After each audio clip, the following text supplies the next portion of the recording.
手术麻醉的风险是真悬哦，为着要减少规身躯麻醉的风险，台病院引进一套上新的疗法，会当来降低手术了后的并发症，减少住院的天数，嘛互手术较安全。咱做伙来了解。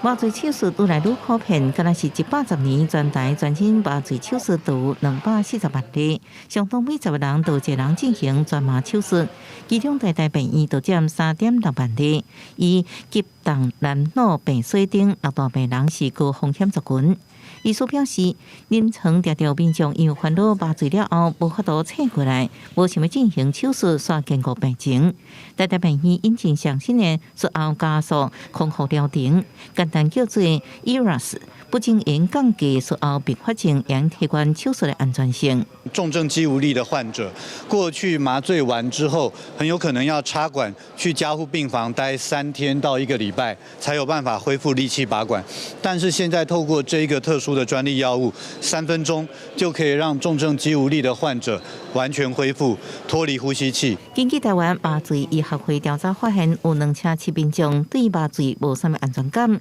，3.3%民众对麻醉无什么常识。啊，不过咱透过医病共享决策加术后加速康复疗程，结合营养师、复健师这团队，能降低一半的图的发生率，减少术后并发症，加减少住院的次数。另外，术前的手术同意书也要看详细。特别是帮你要负责麻醉这医师是留下名字，能够让你很清楚的知道，